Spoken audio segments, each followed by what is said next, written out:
conhecendo o poder do Espírito Santo. Aí você pode perguntar, o que é que tem a ver com isso?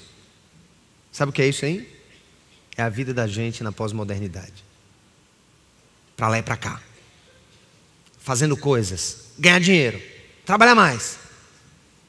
Tem que trabalhar mais, aí é um ciclo vicioso. Porque eu preciso ganhar mais, porque eu preciso ter mais, porque eu preciso ter mais, aí o meu filho precisa ter mais, e aquilo vai se tornando uma bola de neve. As mulheres precisam ir para o mercado de trabalho, trabalhar com todo afinco, porque precisa juntar os dinheiros do casal, porque são novas demandas. Se a mulher é solteira, uma mãe solteira tem que trabalhar mais. Aí a gente vai para a igreja, a gente participa de grupos, a gente faz isso, faz aquilo, e esquece de algo que para o Senhor é essencial. A ideia de que, embora sejamos cidadãos desse tempo, o nosso Deus é o Deus de todos os tempos. A vida cristã, ela tem que ser relevante, significativa, poderosa hoje, com todo esse corre-corre. E a gente tem que parar, e a gente tem que eleger prioridades, a gente tem que eleger algumas coisas importantes para se fazer nessa vida, e ali compreender que Deus quer nos usar hoje, nesse tempo. Mais um pastor é preso no Brasil.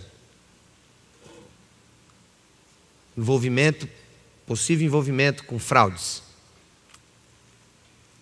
E eu fico pensando, nós estamos no meio de uma verdadeira crise de identidade cristã. Quem somos nós? Converso com alguns amigos e aí tem sido, vou usar no bom sentido da palavra, meio que um mantra ultimamente trazido por mim. Nós vivemos os extremos. O extremo do academicismo, da busca por informação, de pessoas que estão dia após dia em aulas de discipulado, dia após dia, ano após ano, em escolas bíblicas, em cultos, em missas, enfim, em celebrações. Estão ali conceitualmente bem servidas, mas vivem uma vida fria. Uma vida onde o Espírito Santo parece que está se apagando, como o final de uma fogueira que outrora nos aquecia e agora transmuta-se em fumaça. E algumas cores vermelhas na brasa restante. Do outro lado, nós temos aquela tendência de queimar, daquela fogueira, mas a madeira é madeira imprópria. A gente vê o fogo, mas a madeira, a firmeza, aquilo que é o combustível do processo, deixa de ser a palavra de Deus, passa a ser as nossas emoções. Tem fogo, mas não tem verdades, muitas vezes. Então, a gente vive nesses dois extremos. Tem gente que tende mais para o lado esquerdo, tem gente que tende mais para o lado direito. Mas eu tenho desafiado a igreja a entender o que é que a palavra faz e o que é que o Espírito faz com a gente. A palavra nos instrui, a palavra é a fonte da vida, a palavra é o Logos de Deus revelado, mas a letra mata, se letra apenas for. Ela nos enche de orgulho, nós somos capazes de decorar versículos, nós temos dezenas de pregações e de approaches e de abordagens evangelísticas preparadas no nosso coração, mas nós estamos fracos, apagados. Nós acreditamos muito mais no que nós sabemos do que na pessoa que nós conhecemos. O conhecimento passa a se transformar para nós em um verdadeiro ídolo pessoal. E aí são congressos e são livros e muita erudição. Do outro lado, muita boa vontade, o desejo de queimar, o desejo de fazer coisas incríveis para o Senhor, mas usando uma madeira que vai produzir intoxicação a médio prazo. Porque não é a madeira da palavra, não é o combustível. De um lado é a madeira sem fogo, do outro lado é fogo queimando madeira estranha. E aí a gente vive nesse vai e vem. E eu fico pensando, a Bíblia é essa madeira, esse combustível verdadeiro, sem falsificação alguma, mas o Espírito precisa queimar essa madeira dentro do nosso coração. Ela precisa ser transformada em ações de mudança, de desejo de mudança, de quebra de maldições pessoais, de quebra de ações contrárias à vontade de Deus, de vícios, enfim, esse espírito ele tem que queimar essa madeira. E eu quero pedir a Deus, e hoje Ele vai fazer. Hoje Deus vai queimar muita madeira boa no coração da gente, que está precisando desse elemento de vida dentro de nós. E eu olho para a vida de Jesus, e eu separei hoje 3 coisas sobre o que é que o Espírito Santo faz quando essa palavra é de fato o centro e ela é queimada pelo Espírito. Primeiro texto que eu queria que vocês compartilhassem comigo está no Evangelho de Mateus, capítulo 3. Lá no capítulo 3 do Evangelho de Mateus, no versículo 16 e 17.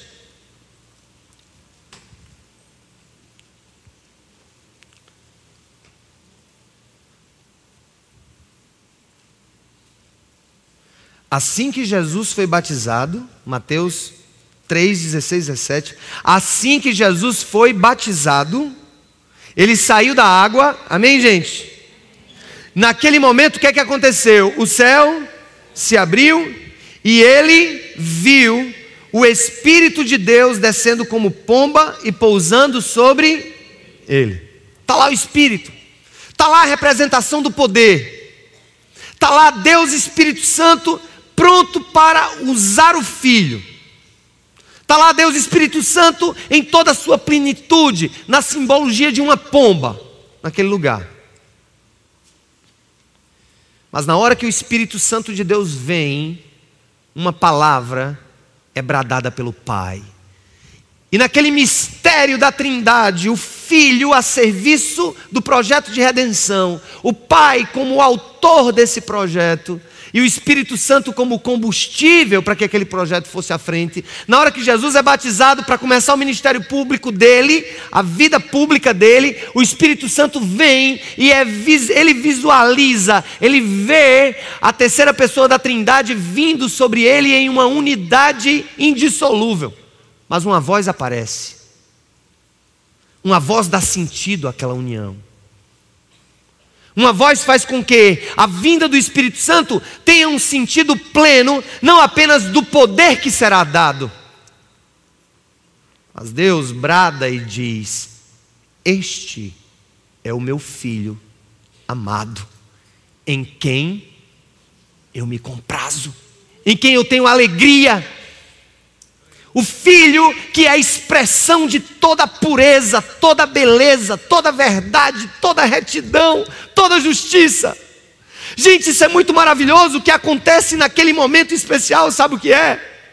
Naquela hora, Deus mostra que a vida plena de Deus, na vida de um cristão, ela ocorre nessa dimensão trinitária, em que em primeiro lugar nós vivemos pelas promessas de Deus, amém? Deus Pai que falou todas as promessas para os seus profetas. Mas nós não poderíamos viver essas promessas se não vivêssemos a limpeza da nossa vida pessoal pelo que Jesus fez na cruz, amém? Então o Filho é a representação de quê? Da verdade plena de Deus. O Verbo se fez carne e habitou entre nós, cheio de graça e de o quê? Verdade. E um terceiro elemento, nós precisamos viver pelas promessas do Deus Redentor, confiantes na obra do Filho, a obra de caráter do Filho, de pagamento, de justificação, mas ao mesmo tempo, no poder, na graça e na direção do Espírito Santo. Quer ter uma vida plena? Conheça muito o Pai e o seu propósito. Quer ter uma vida plena? Conheça muito o Filho e seu propósito. Quer ter uma vida plena? Conheça o Espírito Santo e o que pode acontecer quando o fogo de Deus vem sobre a madeira da integridade, da justiça e do caráter de Cristo. Na hora que isso acontece, gente, coisas absurdas começam a se desenrolar no reino espiritual. E a acontecer, e a se soltar. E tem muita gente que pergunta: eu tenho orado tanto ao Espírito Santo, Eu tenho pedido a Deus, eu tenho ido para o culto de oração, eu tenho insistido, eu já participei de tantas coisas, eu já participei de tantas vigílias. Aí eu pergunto, e a madeira é boa? Como é que está a sua vida pessoal? O quanto você tem desejado parecer com Jesus, que é exatamente o que agrada o coração de Deus. Esse é o meu filho amado, em quem eu tenho muita alegria. Gente, eu sei que Deus se agrada quando eu uso o meu dom. Eu sei que meu pai se agrada, porque eu me agrado com meu filho, quando eu vejo tocando, minhas filhas cantando e dançando, eu me alegro. Quando eles usam o dom que Deus deu, eu sei que Deus se alegra quando eu uso o meu dom. Agora eu vou dizer uma coisa. Eu tenho certeza que Ele se alegra muito mais, quando Ele pode olhar para o filho e dizer assim, ele não é só um grande artista, ou ela não é só uma grande pintora, ou ela não é só apenas uma grande estudante. É um filho, é uma filha que trazem prazer ao meu coração. Porque nos amar, Ele vai nos amar sempre, porque amor de pai e de mãe é meio louco, incondicional. E o amor de Deus é louco também. É louco no sentido de que esse amor não depende de quem nós somos, depende de quem Ele é. Ele vai estar sempre nos amando. Então, irmãos, eu quero lhe perguntar. Uns estão dizendo assim, eu tenho buscado tanta santidade, eu tenho buscado acertar, eu tenho buscado pagar minhas contas, tratar bem minha mulher, tratar bem minha filha. Aí eu pergunto, o que é do fogo? Onde está a fé, a confiança de que há um Deus vivo e que quer operar e quer que você confie nele, quer que você peça a ele, quer que você insista. Aí o outro está insistindo, confiando, tentando para lá e para cá, para cá, para cá. Aí eu pergunto, e a madeira? É boa? Quem é a sua vida? Há duas coisas que podem nos amarrar nessa vida. Palavra sem poder do Espírito e poder do Espírito sem palavra. Mas quando a gente une esses conceitos em uma só realidade, esse Espírito, esta palavra, aí a gente começa a experimentar uma coisa. A palavra que é em nós e o Espírito que é em nós começam a nos guiar.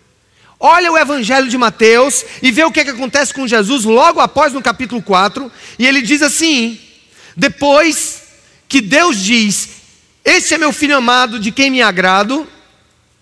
Aí ele olha, a palavra diz, então, o que é que diz no versículo 1 do capítulo 4? Então o que, igreja? Então o que, igreja? Jesus foi levado por quem? Por quem? Pelo Espírito ao deserto para ser tentado pelo diabo.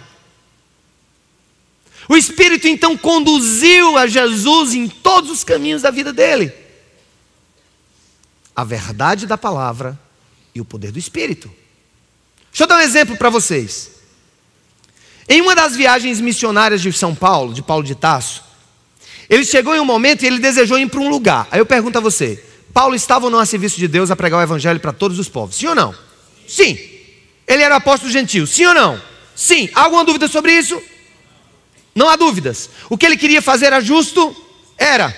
Mas chegou um momento em que ele diz na carta, eu fui impedido pelo Espírito de ir para um certo lugar, e eu vou tentar parafraseá-lo, porque era um lugar que eu queria pregar o Evangelho para um certo povo, para uma certa nação, mas o Espírito Santo que me guia, eu ouvi a voz dele, e ele me disse, parta para outro lugar, vá para a Macedônia, porque há algo para fazer lá.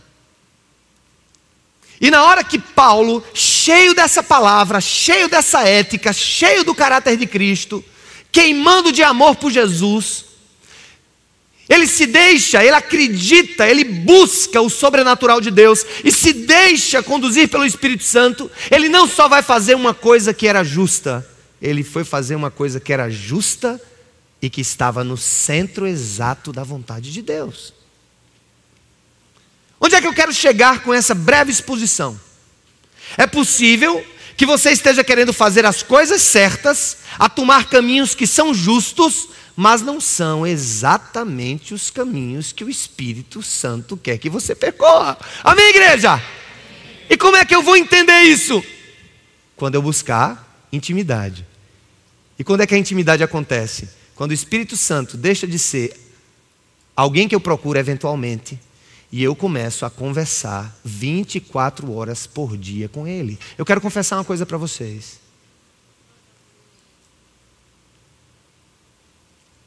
Dá para a gente entender o que é vida de oração, sem necessariamente ser vida de quarto fechado com o joelho no chão, ainda que isso possa ser incluído. Quando a Bíblia diz orai sem cessar, é óbvio que Paulo não está dizendo se tranque no quarto e passe 24 horas de joelho orando. Você tem que trabalhar, você tem que comer, você tem que tomar banho. Por que Deus pede para a gente orar sem cessar? Porque Ele está querendo dizer o seguinte: tenha comunhão, converse no cotidiano da sua vida com o Espírito Santo de Deus que está em você, porque Ele está pronto para lhe direcionar naquilo que você vai fazer. Porque nós, quando passamos a ser guiados pelo Espírito Santo nas mínimas coisas da vida, a gente começa a entender o que Deus quer de nós. Inclusive, que Deus possa estar querendo nos levar para um certo deserto temporário. Eu fico pensando, no mundo de hoje, alguém pode dizer, eu queria que o Espírito Santo me levasse assim, para um negócio bem bom, fogo para todo canto, beleza, vamos atrás. Mas qual foi a primeira experiência de Jesus com o Espírito Santo? Deserto, tentação. Mas foi lá que se consolidou o quê? A firmeza doutrinária do nosso Deus. Então deixa eu dizer uma coisa para você. Tem irmãs e irmãos aqui que estão no deserto. Hoje. Agora. E o Espírito Santo sabe. Conhece a tua dor. Conhece a tua luta. Conhece as tuas insistências. Conhece a tua oração. Conhece a tua dedicação. Conhece o quanto tu queres madeira boa, madeira de lei. Palavra de Deus pura, sem mescla de erro algum. Mas nós precisamos entender. Quando a gente vive do Espírito, um passeiozinho no deserto faz parte de um plano poderoso de Deus em nossa vida. Quando a gente passa com Ele, quando a gente entende que Ele está conosco, é um plano poderoso de Deus em nossa vida. Que eu queria encerrar hoje, não o que vai acontecer aqui, porque só Deus sabe, mas eu quero encerrar a parte que eu separei de hoje. Uma exortação de Paulo à igreja, e nós precisamos ouvir essa exortação. 1 Tessalonicenses capítulo 5, verso 16, finalzinho. Eu quero te desafiar agora a ler esse texto com, vamos dizer assim, repita comigo: Senhor, abre os olhos do meu espírito. Eu quero entender essa palavra e sair daqui radiante de alegria, porque Tu estás comigo. Aleluia. Olha o que é que Paulo diz no final da primeira carta aos Tessalonicenses, capítulo 5, versículo 16. No fim da carta, olha o que é que ele pede. Olha o que é que ele pede.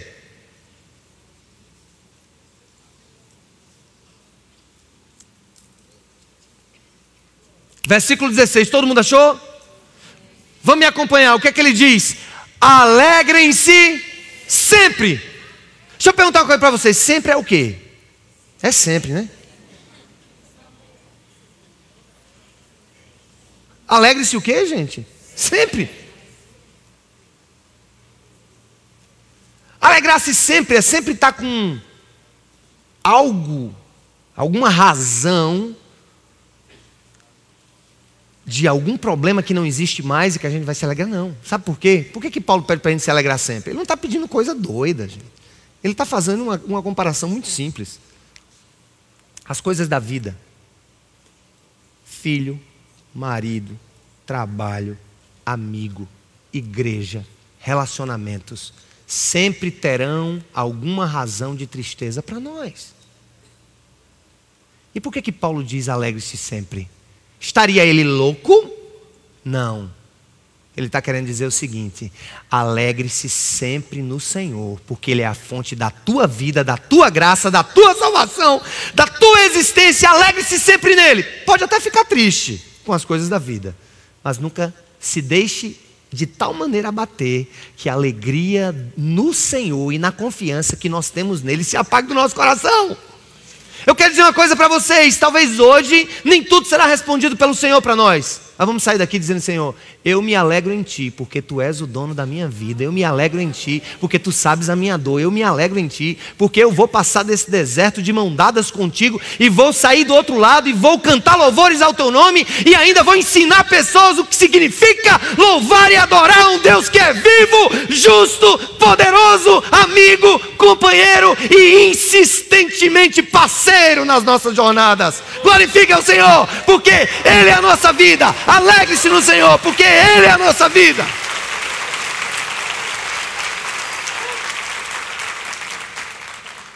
Logo depois ele diz: aleluia, orem continuamente. Talvez haja uma relação muito grande do orar continuamente com a alegria. Porque orar é conversar com o papai, certo? Certo? Você conhece alguém aqui na sua vida que é aquele tipo de pessoa que quando a gente está mal, tem um dom de Deus de nos encorajar? Você tem algum amigo assim? Eu tenho alguns. Alguém que quando o cara está mal, ele dá uma ligada: rapaz, sai dessa, levanta daí, Deus é contigo. Já ouviu alguma coisa dessa? Amigos que a gente quer ter perto porque a gente sabe que sempre vão ter uma palavra assim de bênção nos nossos sofrimentos. Sinceramente, quem tem esses amigos aqui? Eu tenho amigos assim. Louvado seja o nome do Senhor. Quem é que não tem amigos assim? Levanta a mão. Vamos orar por você, para que você tenha. Mas uma coisa é real. Ele diz assim: o que é que eu estou querendo dizer? Poxa, esse amigo, quando a gente conversa com ele, o que é que acontece? E por que é que eu devo orar continuamente para manter a minha alegria no Senhor e para colocar diante dele as minhas súplicas e lutas? Porque quando eu oro, eu converso com alguém que tem poder para fazer qualquer coisa. E que vai tocar no meu coração e vai dizer assim: aquieta-te, porque eu estou perto. Eu não saí. Eu estou sempre junto. A minha palavra te assegura isso. E a minha voz agora, o meu espírito no teu espírito, eu quero testificar disso. Que eu estou com você, não tema, não tema, levanta a cabeça, anda mais uma milha, olha para frente, lá na frente, olha lá, para de olhar para baixo, para o lado e para trás, olha para frente, lá está o plano que eu estabeleci para a sua vida, e eu vou pegar na sua mão, e na hora que você estiver cansado, sabe, eu vou andar mais devagar para que você entenda os meus processos. Quando você cair no chão, eu vou te despertar, e se você desmaiar, eu carrego nos teus braços, mas eu vou te levar até o fim. E oração é essa intimidade simples, de uma conversa simples, que não precisa ser revestido de formalidades ou palavras bonitas. Quando a gente está sofrendo e um amigo chega perto de nós, ele nos conhece pelo semblante dos nossos olhos. E eu quero dizer uma coisa: o Senhor não precisa nem que a gente fale nada, Ele vê no semblante do nosso coração. Ele quer apenas a certeza de que naquele semblante caído há um coração voltado a ouvir a voz daquele que nos anima dia por dia. Bênção de Deus. Orem sem cessar.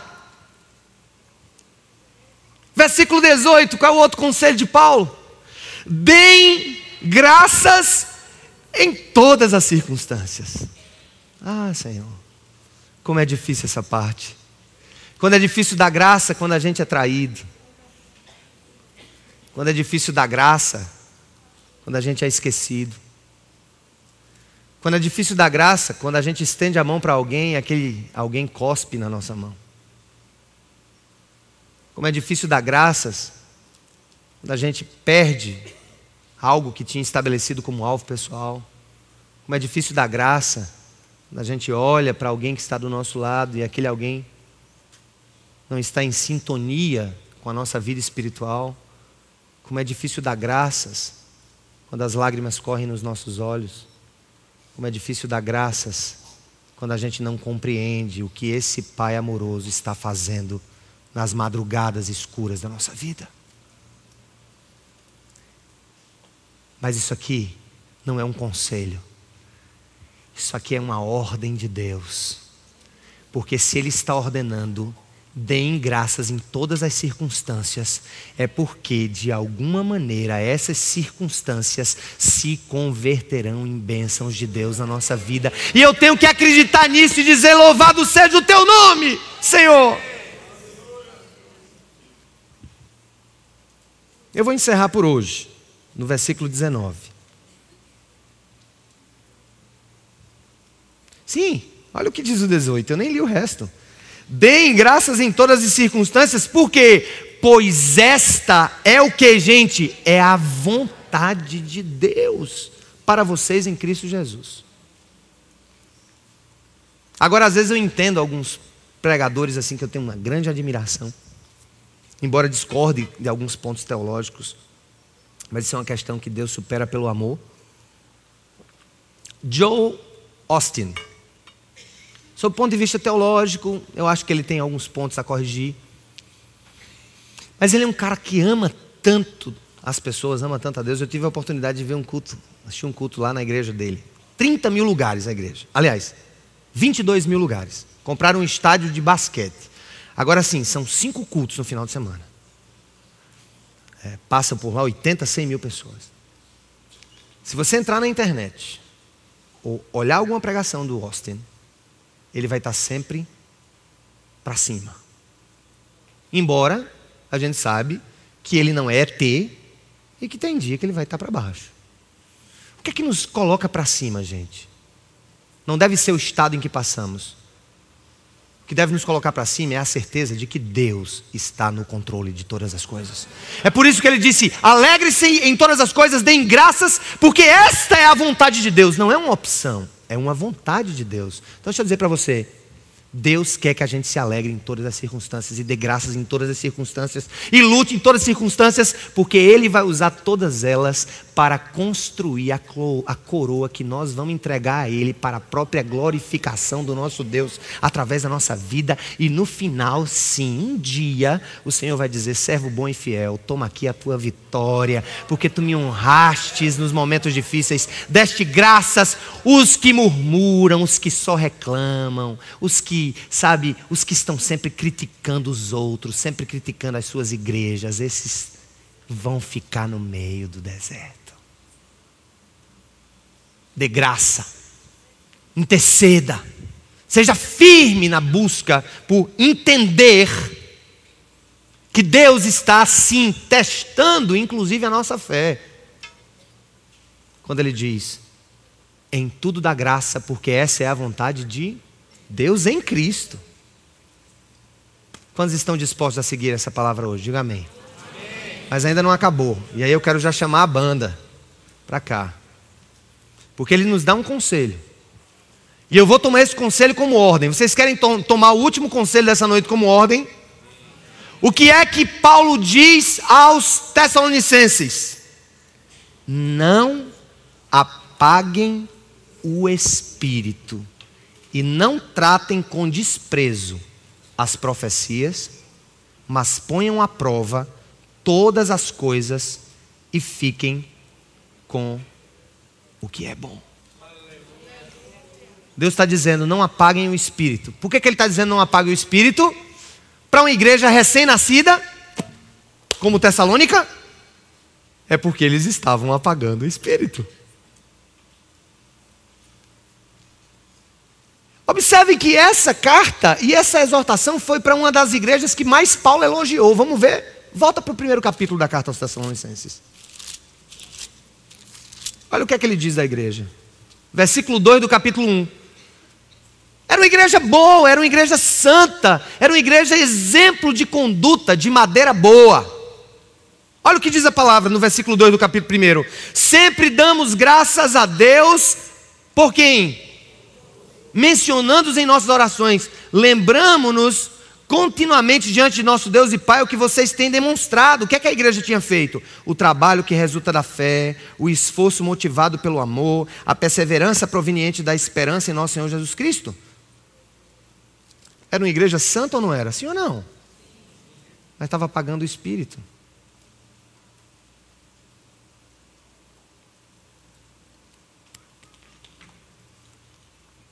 Gente, Se tem uma coisa que eu peço a Deus para me livrar, é de escândalos morais. E peço sempre que vocês intercedam por mim. Quero estar veinho com minha veinha, até o fim. Chegar no último dia da nossa jornada e dizer: essa aqui é a mulher que Deus deu para a minha vida. Luto por isso, vocês devem lutar por isso. Evitar escândalos morais, evitar todas as coisas. Mas olha, refletindo sobre essa carta, não é só a busca por ausência de escândalos morais, não é apenas a busca por fazermos o que deve ser feito, que torna a nossa vida cristã plena, se o Espírito estiver apagado.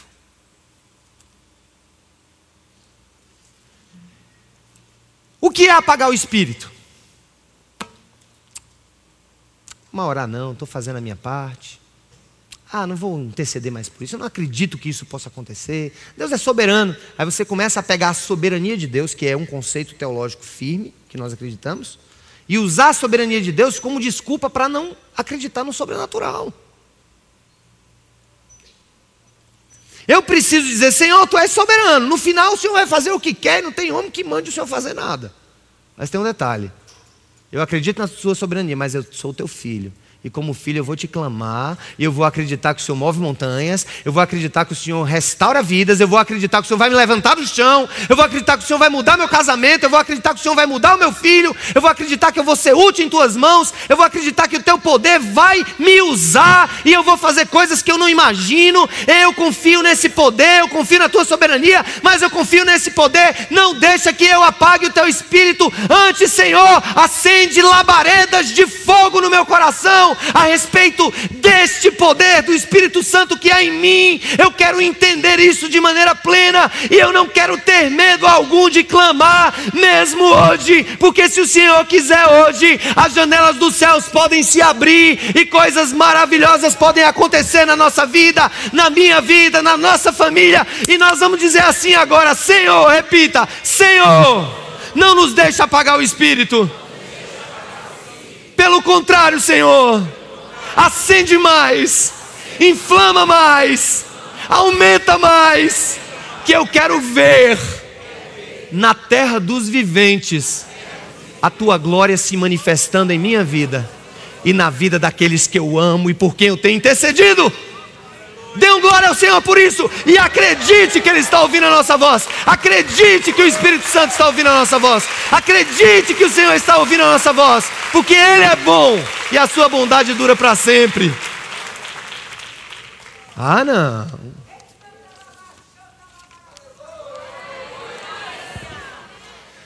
De jeito nenhum nós vamos apagar o Espírito. Nós queremos sim, Senhor, nós queremos a santidade do Teu Filho, mas queremos o poder do Deus Espírito Santo. Duas verdades lindas e indissociáveis, que andam mão a mão. Vamos adorar esse Deus que é capaz de fazer milagres nessa noite? E eu queria que você dissesse assim para Ele: Senhor, eu acredito em milagres, e hoje, Senhor, mais uma vez, eu vou colocar minha fé em ação, sabendo que Tu és soberano, mas sabendo que o Senhor me determinou a orar, a insistir e não apagar o Espírito. Aleluia! Não apagar o Espírito!